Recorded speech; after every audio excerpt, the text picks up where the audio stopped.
So good morning once again. So our lesson for today is about the word processing. So a word processing software is a software that is used to create, edit, and print documents. So what are the common examples of word processors or a word processing software? So commonly, before we have the word star, sang mga chimpo pa ni namon, subong wala na ni, no? We have the Open Office Writer, we have another writer, we have Leap, we have WordPerfect, and the most common that we are using nowadays is the MS Word. So I believe you already have the background of what is Microsoft Word, and you are of course familiar with this software already. However, for the benefit of everybody, we have to again review what is all about Microsoft Word, and of course after this lesson we will be giving you exercises for you to work, no? And to improve of course your skills how to use the Microsoft Word application software. So Word again, or the MS Word, is used to create beautiful documents, easily work with others, and enjoy the read. No? The types of documents you can write with Word include letters. So, of course, kabalo na kamo sina, no? Nga ang MS Word ginagamit in writing letters for personal, business, creative, or general notes. Notices. So, you can use also Microsoft Word for creating your basic flyers, menus, checklists. And of course, for your reports, for school, work, or a special interest group. So first, let us find out the Microsoft Word 2013 screen. So I am using the 2013 version because amo na siya ang pinaka-simple and hindi siya masyado kaarte, no, nga version sa Microsoft Word. Other versions are it has actually similar features, pero may mga kaartihan man ang iba, no, and advanced features. So I'll be introducing to you 2013. Kay first, ang 2013, amo na ako nagamit kay hindi siya always nagapangayo sang update. So once you install 2013, tuloy-tuloy na siya, unlike with other version nga once installed naga-expire siya after several months, or if wala kamo sang license of this software. So you can of course download the version of 2013 and you can install it in your laptops or PC. No? Or you can use whatever version you wish to use. But ako gagamit ako 2013 kay para hindi na ako mag-upgrade or mag-update sang akon nga installation. Kag subong, I'm also using Open Office Writer or WPS Office for document. WPS. You can also download that version. Manami na siya, guys. Very simple, no? May ara sa ato nagagamit WPS Office.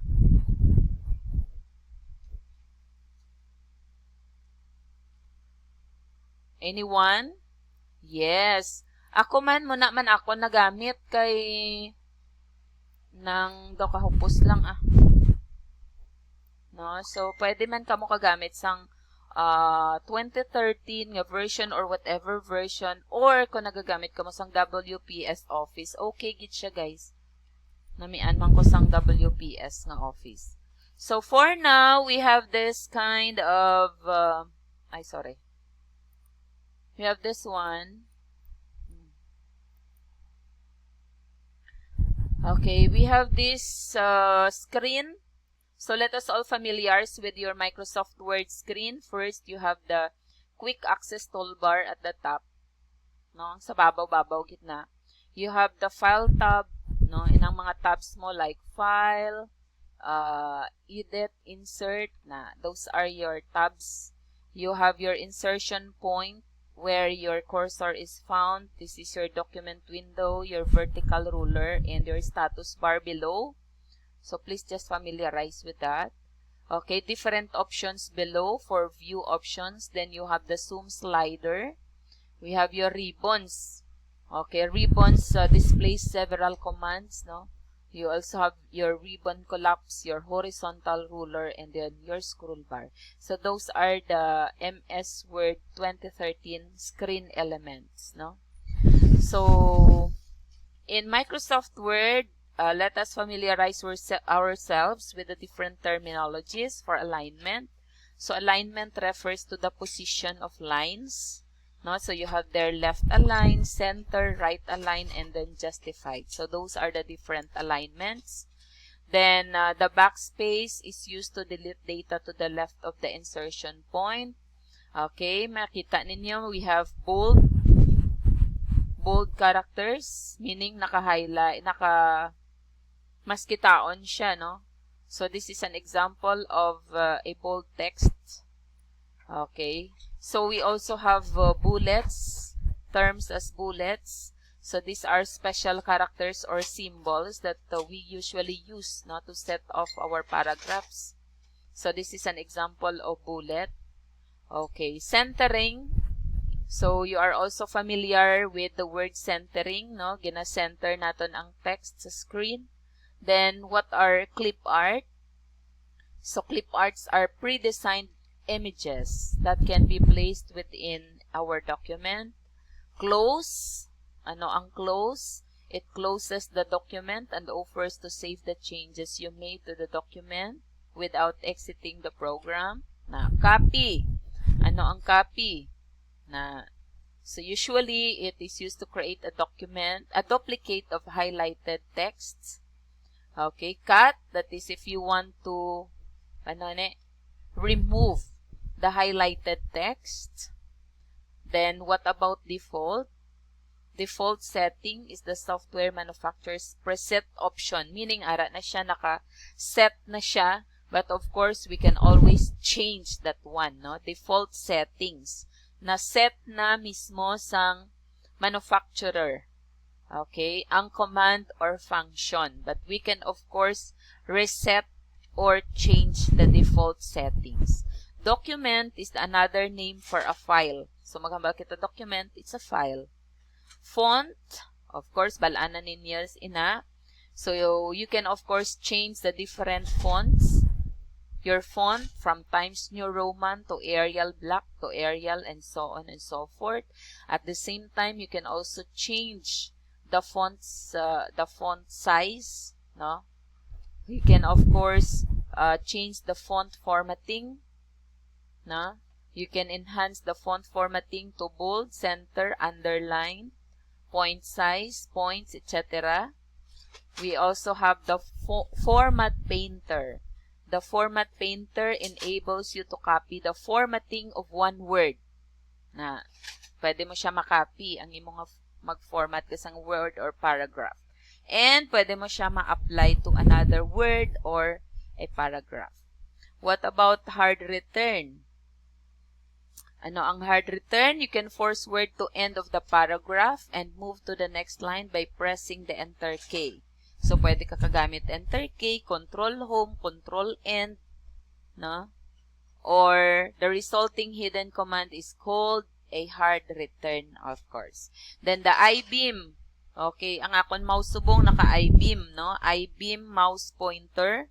So, if you can just see this, naka-I-beam siya. I don't know kung naka-change dara sa inyo, no? Ang pointer because of the recordings I am using.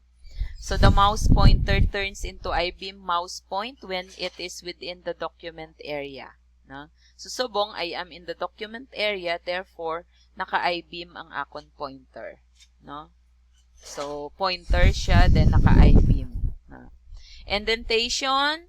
So, ano ang indentation? So, makita na siya sa aton nga page margin. So, the amount of space measured from the page margin. No, naka-indent siya.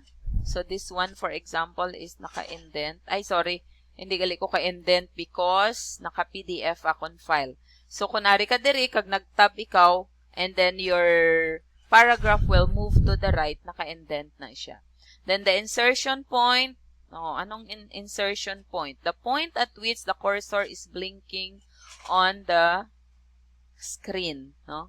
So, pwede ka dira, insertion point mo na. Meaning, ara ka da, pwede ka type ka anywhere. But for now, since naka-PDF akong file, I cannot use that one. Then, we have italics. Inang naka-italicize siya, no? Naka-hilay siya. Then, line spacing. So, ang inyong document or ang inyong format sang text can be set ang line spacing from single, double, multiple, so on and so forth. Margin, you can also set the margins of your document. So, margins could be set from top margin, right margin, left margin, bottom margin, and ano pa gani? Right margin. So, your paragraph also, pwede man naton ma-set ang aton mga paragraph. No? Paragraph. Then, we have paste. Ano ang paste? From cut or copied nga highlighted text, pwede kita ka-paste, no?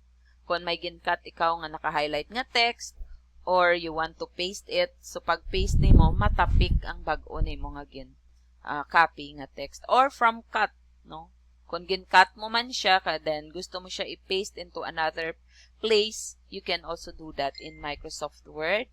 Print preview, before printing, of course, sang imo nga document, you have to print preview it so that you can at least try to see the picture or what will be the layout sang imo nga, or magiging output sang imo nga gusto i-print, no?